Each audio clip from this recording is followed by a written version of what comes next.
2, 3, 4. Hello everyone, and welcome to the Power of Music Thinking. My name is Christoph Zürn, and this is the podcast for people with a musical heart and a wicked job. We're looking for stories, insights and tools from the big world of music to inspire leaders and followers to listen, tune, play and perform in whatever field you're operating.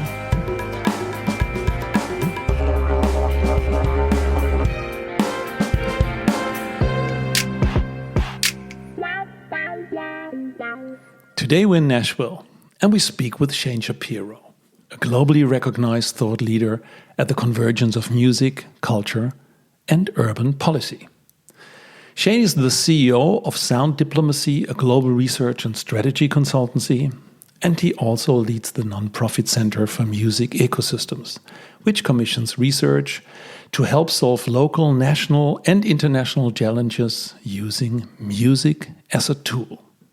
Shain has authored reports on the role of music in cities, tourism, the nighttime economy, real estate and recovery, including the most extensive guide to music and the Sustainable Development Goals in partnership with the United Nations. So we're talking about his brand new book, This Must Be the Place, How Music Can Make Your City Better, which is published in September. Unfortunately, there was a very poor hi-fi, so please excuse the quality, but the content is great. Hello, Shain. Welcome to the Power of Music Thinking. Hey, Christoph. Thanks for having me. Let's start with the first question. I ask every guest, what was your first sonic experience, album, or recording that had an impact on you? Oh, that's a good question. When I was a kid, I remember, I think I was 7 or 8 years old. I went to see Rush at Maple Leaf Gardens in Toronto. I had a family friend who was working for them at the time. And I got to sit on the soundboard because they were working sound and lights for the band. And I remember, I don't really remember much about the show, but I do remember kind of just the noise and the lights and the experience, and just sitting there kind of looking around, not really understanding what was happening, but just recognizing that it was something that I wanted more of in my life. Wow. Rush, that's the trio, right? They always played in a trio. Yeah, the power trio, to say. Absolutely.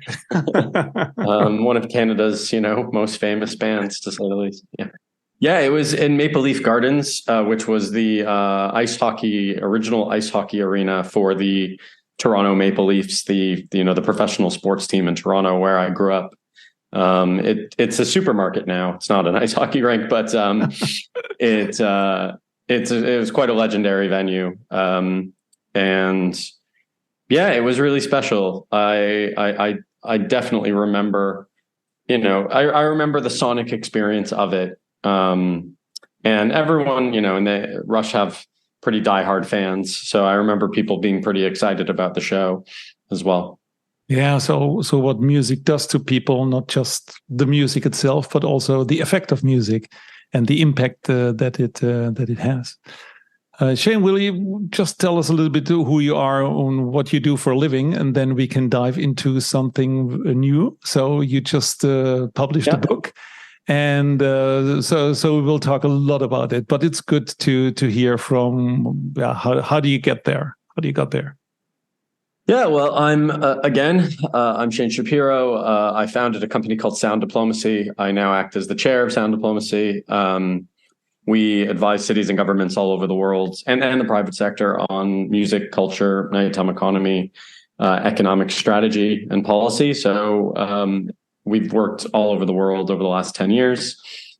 I launched a nonprofit 2 years ago called the Center for Music Ecosystems, which really is a research organization to help use music to solve problems in communities. And I've been engaged in the kind of, the middle of music and public policy, or music and local policy, for a long time, trying to increase the value that music can have in the decisions we take about the places that we live in and what we spend money on, and what we care about, and that's really where the work comes from. Sound Diplomacy now does all sorts of things outside of the music industry, wider creative economy, but I'm focused now on the nonprofit as well as the book that came out 2 weeks ago. Wow, so it's pretty new. Maybe just one question for the Center of Music Ecosystems. That's already an interesting name, because with music, normally, okay, it's a system, and if you start as a musician or as a pop musician, so you think about your performance, but actually it's a real ecosystem. And can you give us one or two examples where you just said, so to solve problems with music? Yeah, well, music, if you look at an ecosystem, right, everything that engages with music is part of the ecosystem. So the industry, education, its impact on our health and well-being, all the infrastructure that music requires, the physical spaces and places, the policies that govern music, whether it's everything from noise and environmental health straight through to economic policy. And often music is one of those things that's kind of separate from a lot of the ways that we govern places. And I write in the book that, if a city doesn't have a policy towards something, then it doesn't exist, because you can't establish a language to engage with that thing and then engage with it in a way that makes sense for the community. So music tends to be something that gets governed by other things, whether it's building codes and housing policy that can impact music venues and other music spaces, or environmental health policy that can, impact noise and sound and things like that. So if we think about a music ecosystem in a place, really that idea is that if we agree that it's an ecosystem, then it requires its own policy. And in order to develop a policy, it needs data, it needs evidence, it needs understanding. And that's really the Center for Music Ecosystems. My goal is for every community in the world to have a music policy that makes sense for them, regardless of the size of the place, regardless of where they are. Every community could be leveraging music, because music is everywhere, right? Right. So, and I find it kind of ridiculous that we all don't kind of rally around music more, because it's one of those things that very few people argue about. Like, you may argue about different genres, but the value of music to the human condition and the value of music to all of us as people, for the most part, not everyone, but for the most part, is wholly understood. So if we think about music more as an economy and an ecology, and we look at it as an ecosystem where, if one part of it isn't working, then it impacts all the other parts, like any ecosystem, then I believe that we can use music to make our communities better. Yeah, absolutely. It totally resonates with me. So that's why I also talk about the power of music thinking, and not about the power of music, because the power of music, everybody says, yeah, I got it. But when I talk about the power of music thinking, then the question is, okay, what is it? And it's exactly what we can learn from music, where we see patterns in music that we could easily transport or translate or transpose to another field to better understand, and how this field could get better. Everything, I think, can be improved by music. Maybe not solely. Music is not the solution to anything other than I want to listen to music.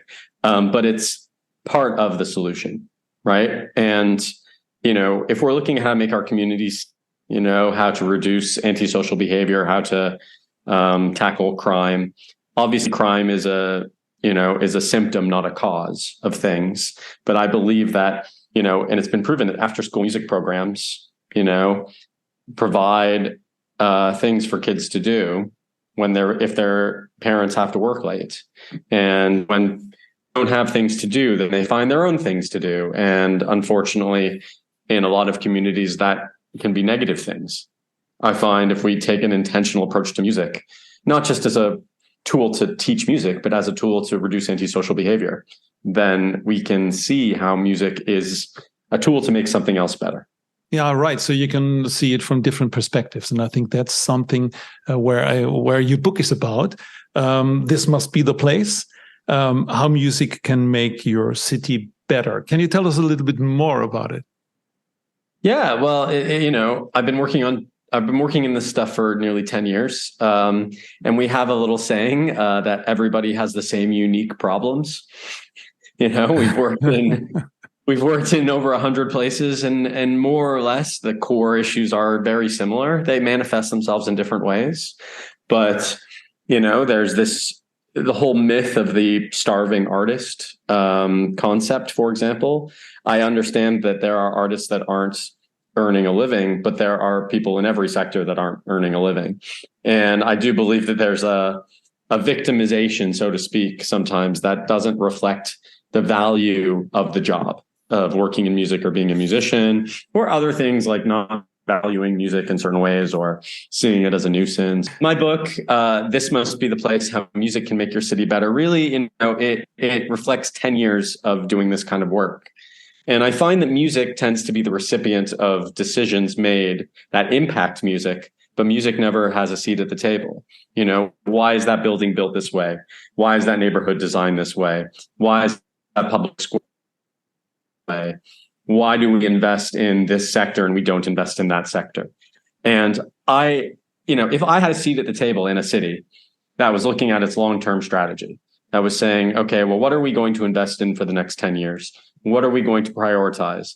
How are we going to attract people? How are we going to retain people? How are we going to increase tourism? How are we going to make a place safer and healthier? What would I say? What would I argue to say that music needs to be a part of this, that music needs its own strategy, its own policy, its own budget, and why? And why I could prove a return on investment for whatever that would be. That's what the book is. The book is essentially telling the story of where I've worked, where it's worked and where it hasn't, some of the challenges that I faced, but also everything that I've learned about what I think makes the most sense based on experience and data and evidence, not on my opinion or what I like, of how music can be incorporated intentionally into city planning, city policy, and city placemaking. And I wanted to do it in a way that was not hyper niche or academic. I wanted to write it in a way that anyone who is interested in music or cities would understand. And I'm getting a lot of, I never thought of it that way before, because it's not rocket science. I think it's pretty straightforward stuff. We all love music. We all love culture. Why do we live in the places that we live in? Culture is a huge part of that. Yeah. So it's that kind of deliberate and intentional approach that took me 4 years to figure out, to put to paper, and that's what the book is. That's interesting. On the book, the book is endorsed by different people. So one is Panos Panay, who was, I think, in the first episode of The Power of Music Thinking, where they're together with Michael, and they were talking about their book, Two Beats Ahead. And you also are endorsed by Richard Florida. And maybe some people say, hey, Richard Florida, I heard that name before. He wrote the book, The Rise of the Creative Class, I think in 2002. And there, if I still can remember, it was like you have to bring the creatives into the city. You have to make cheaper rent, and really give them also a space to develop. And I think that's interesting that he endorsed your book. So what is then the musical part, and also why music? Well, yeah, I think what Richard Florida says is, for a city to be competitive, it needs to recognize that the creative economy is an economy. And that, not all economic development involves a shovel and a ribbon cutting. And, I think, he obviously, he's been doing this forever, and he's a huge influence on me. I think, music is one of those things that needs a little bit of its own thought process, simply because of its complexity. Most people have no idea how music works. Genuinely, how it literally functions as an economy, how you get from point A to point B on the sales track, right? Because it's complicated, because there's no single point of sale, because one asset could be owned by 100 people. I think there were 73 writers on the last Beyonce album. and that's only on the writing side. So music is quite a complex industry, and it's designed to be complex, I believe. When you make something difficult to understand, you provide an excuse to not get involved with it.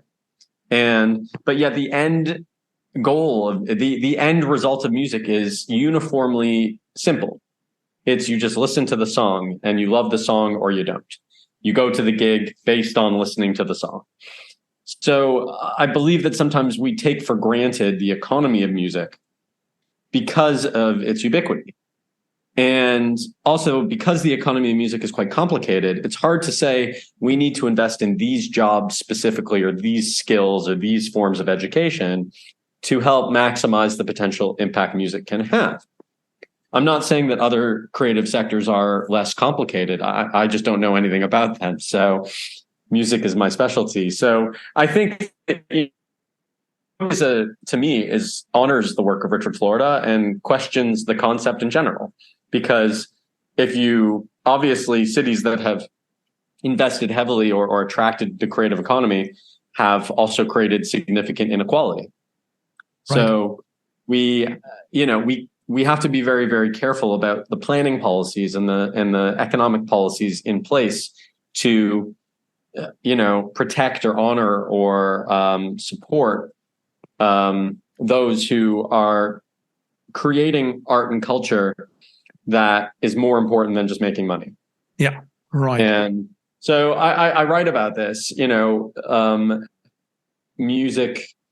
The growth of music in economies like Nashville and Austin and cities like that obviously have increased land value, increased house prices, and made it more difficult for people to live in it. But we have enough data and evidence, if we do, to create better policies that could protect against some of that, or at least address it. And cities are doing certain things. So, it's a reflection of the work that Richard and many others have done over the years. But I wanted to do something specific to music because I wanted to kind of decomplex the complex. And the book is written for non-music people as much as it's written for music people. It's not about the music industry. It's really about, if you love music, just in general, I truly hope that you will understand the book. So yeah, absolutely. My dad, who's an accountant, he understands it. Yeah. So, it's that was my goal. Yeah, I think you reached that goal. And for me, why I think it's so interesting is in music thinking, I try to teach people something about music and then ask them how does this maybe resonate with their business. Or I start with a hypothesis that the way how you listen to music is the way how you listen to your partner, your friends, your ecosystem, your city, your mayor, what else. And I think that analogy helps. The more we dive into music, then there's a moment that we say, hey, hang on, if music works like this, how would another organization or a city work like this? And I like very much in your book the example of Burlington, place I've never heard before, but that's my European perspective. And can you tell us about that story? Because I like that very much, because it doesn't only work for big cities like Nashville, it can also work for any city at all. Yeah, one of my favorite bands growing up, I still love them, is an American band, like jam band. They're called Fish. They're very famous in North America, but they're not that well known in Europe. Outside of North America, sorry. They've been around for 40 years now. They started in they're the same age as me. They started in 1983. At the same time they started, Bernie Sanders was mayor of Burlington, Vermont. And there were a number of policies that were in place to retain and support student population. The University of Vermont is there. And also it's cold. So, it's a place that's quite cold, like Scandinavia, I guess. It's got pretty brutal winters. Fish did a podcast a couple of years ago, and they said that they think that they would have been able to be warmed from another place. And I truly believe that's because of the suite of happy accidents and deliberate interventions that existed at the time in Burlington. It's a city of 40,000 people. It's not a very big place. But the cultural policies over the years, at least at that time, things have changed a bit now, but at that time, were really advantageous to fostering creativity and allowing artists to be artists. So, Ben & Sherry's is from there. Burton Snowboards is from there. So it's not just music, but Fish are hugely popular in North America, and they to me are a perfect example of the impact of place on an artist and the impact of policy on an artist.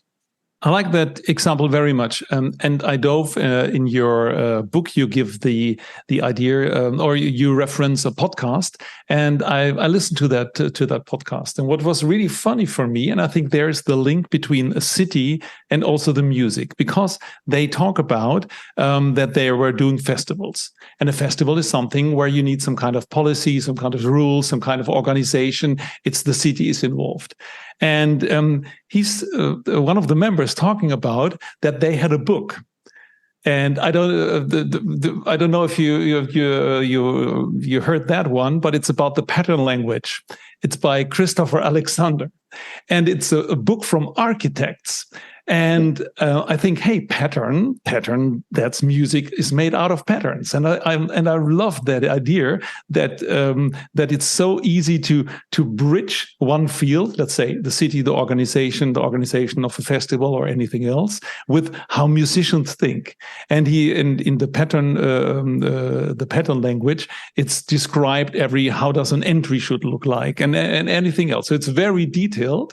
And I love that they took this as an example how they were doing ideation, thinking about new stuff. And I think that pattern would also be interesting for, let's say, if we maybe you can tell the top 5 or the top 3 things that policymakers now would listen to the podcast from. What should we do? And we could also ask them the top 5 patterns or what's in a name. Yeah. So what should they do? Where should they start in making their city a better place with the power of music? First, you need to build a data and evidence base for your music economy. You need to have a strategy. You need to know where everything is. Second is you need a human being responsible for that music economy, and they need to be in the Department of Economic Development, if possible, rather than the cultural department, or have the cultural department in the Department of Economic Development, because culture is economic development. Then you have to understand your music tourism and music heritage assets, but not at the expense of living culture, right? Celebrating heritage is great, but living culture is future heritage. 4, it's understanding the regulations and the ordinances and the zoning and the licensing and recognizing where they can be improved.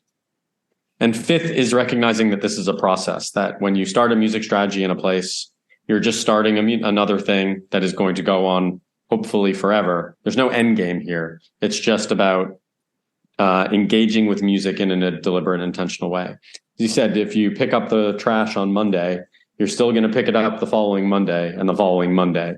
It's the same thing with the music strategy. You have to just engage with it, and it is part of a city's governance strategy.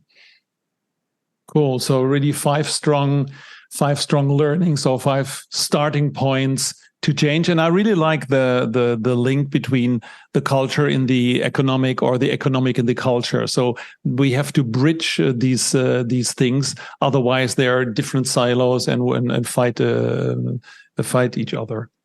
Yeah, and the less special that music is in a community, usually the more valued it becomes over time. Music is appreciated, but it's also sometimes as exceptional. And when you treat something as exceptional, then you tend to not think of it as structurally. Is there anything that you say, okay, there's one heads up besides reading the book, and I will put it in the show notes, but is there something that you say, okay, this is something that you could have a different perspective on, for example? Well, just remember that music is one of the only things that we don't need to live, but we can't live without. And we have to really think that, music is not a natural resource. If we don't invest in it, it can go away. And if we really truly care about the future of music as a solution to all the challenges that we're facing, then we have to think about it differently in our communities. And I truly believe that the more that we invest in music, the more we can make the world better. And I hope that the book helps and provides some support to do that. I'm totally with you on that part. And sorry for the bumpy line. All right. Thank you very much. Have a great day. Thank you so much. Sorry about the internet. Okay. All the best. Thank you so much for listening. I really appreciate this because listening is one of the top leadership skills, and I feel honored about this. It is my mission to find, create, and share inspirations for meaningful collaboration based on music analogies. If you want to support this, please subscribe to the podcast, give us a rating, or write a review on iTunes or Spotify. And more inspirations can be found on musicthinking.com. We have a blog, and you can download the Music Thinking Framework.